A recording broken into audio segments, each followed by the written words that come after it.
दोस्तों नमस्कार। आशा है आप लोग अच्छे होंगे। जानते हैं चूहा कैसे बना गणेश जी के वाहन, उसके बारे में जानते हैं। श्री गणेश का प्रत्येक अंग किसी न किसी देवता के लिए हुए हैं, जिनका गुड अर्थ है यथा बौना रूप। उनका ठिंगाना रूप यो शिक्षा देता है कि मनुष्य को सरलता और नम्रता आदि गुणों के साथ सदैव अपने को छोटा मानना चाहिए, जिससे उसके अंदर अभिमान न आए। गजमुख श्री गणेश बुद्धिदाता हैं और मस्तक की बुद्धि व विचार शक्ति का प्रधान केंद्र है। हाथी में बुद्धि, धैर्य एवं गंभीर्य की प्रधानता होती है। वो अन्य पशुओं की भांति खाना देखते हैं उस पर टूट नहीं पड़ता, बल्कि धीरता एवं गंभीरता के साथ उसे ग्रहण करता है। सूप कर्ण श्री गणेश के कान बड़े होते हैं। इसका अर्थ है कि साधक को सबकी सुनना चाहिए, परंतु उसके ऊपर गंभीरता से विचार कर कार्य करना चाहिए। यह सफलता का मंत्र है।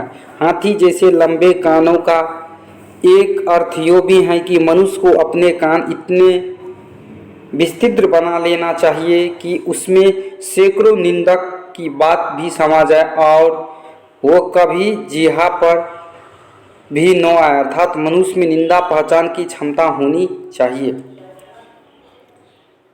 लंबोदर इस रूप में यही अर्थ निकलता है कि मनुष्य का पेट बड़ा होना चाहिए, यानी सबकी अच्छी बुरी बातें को अपने पेट में रखते, परंतु उसकी इधर उधर चुगली ना करे।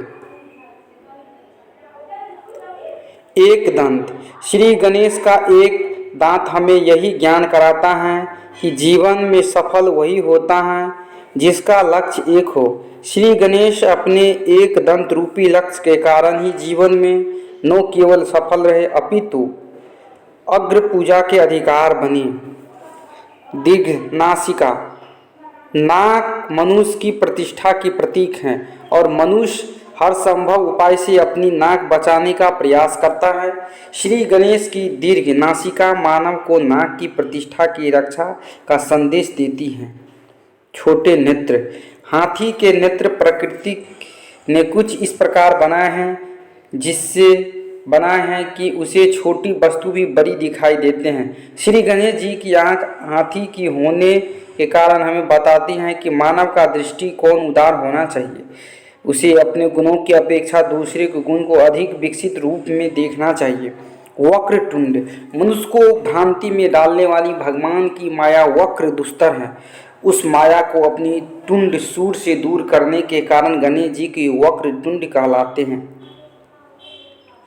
चतुर्भुज गणपति जल तत्व के अधिपति हैं। जल के 4 गुण होते हैं, शब्द, स्पर्श, रूप तथा रस। सृष्टि 4 प्रकार की होती हैं, स्वजत, अंडज, उद्दीभज तथा जरायुज। पुरुषार्थ 4 प्रकार के होते हैं, धर्म, अर्थ, काम और मोक्ष। श्री गणेश ने देवता, मानव, नाग और असुर इन चारों को स्वर्ग, पृथ्वी तथा पाताल में स्थापित किया है। भक्त भी 4 प्रकार के होते हैं, आर्त, जिज्ञासु, अर्थार्थी एवं ज्ञानी। उपासना के भी 4 प्रकार होते हैं, अतः गणेश जी की 4 भुजाएं हैं। चतुर्वृद्धि सृष्टि, चतुर्वर्धी पुरुषार्थ, चतुर्वर्धिक भक्ति तथा चतुर्विध उपासना का संकेत करते हैं।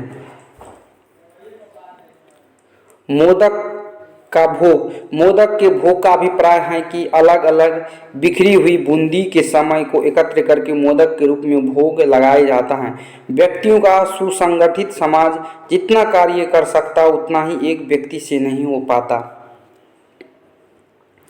सिंदूर सौभाग्य सूचक एवं मांगलिक का द्रव्य है, अतः मंगल मूर्ति गणेश को मांगलिक द्रव्य समर्पित करना चाहिए।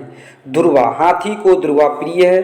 दूसरी दुर्वा में नम्रता और सरलता भी हैं। यही कारण कि तूफान में बड़े बड़े पेड़ गिर जाते हैं और दुर्वा जस की तस खड़ी रहती हैं। एक और तथ्य कि दुर्वा को कितना भी काट दो उसकी जड़ अपने आप चारों ओर फैलती है, अतः दुर्वा की भांति भक्तों में कुल की वृद्धि होती रहे और अस्थायी सुख प्राप्ति हो। मूषक वाहन। मूषक का स्वभाव है वस्तु को काट डालना। वह वही नहीं देखता कि वस्तु नई है या पुरानी, बस उसे काट डालता है। इस प्रकार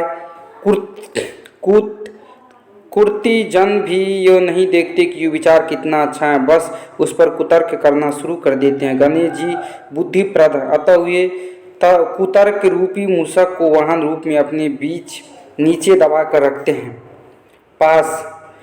पास अंकुश वरद हस्त और अभय हस्त। पास राग और अंकुश क्रोध का संकेत हैं। गणेश जी भक्तों को पाप को आकर्षण करके अंकुश उसका नाश कर देते हैं। उनका वरद हस्त भक्तों की कामना पूर्ति का तथा अभय हस्त संपूर्ण भय से रक्षा का सूचक है। नाग्य यगोपित वित्त और सिर पर चंद्रमा नाग यगोपित कुंडलिनी का संकेत है तथा सिर पर चंद्रमा सहस्त्रार के ऊपर स्थित अमृत वर्षक चंद्रमा का प्रतीक है। 21 पत्रों से पूजा। गणेश जी को चढ़ाए जाने वाले विभिन्न पत्ते जैसे समी पत्र, बिल पत्र, धतूरा, अर्जुन, कनेर, आक, तेज पत्ता, देवदारू, गंधारी, केला, भटकटिया, सेम, आप, मार्ग, अगस्त, मरुआ आदि के पत्ते आरोग्यवर्धक व औषधि गुणों से युक्त हैं। इस प्रकार हम देखते हैं कि गणेश जी के स्वरूप पूजा के उपकरणाधिक का गहरा अर्थ है कि इनके चिंतन से मनुष्य सहज भक्ति का अधिकारी होकर समस्त सिद्धियों का अधिकारी हो जाता है। दोस्तों, चैनल को सब्सक्राइब और लाइक जरूर करिएगा। फिर अगली वीडियो मिलते हैं, तब तक के लिए राधे राधे।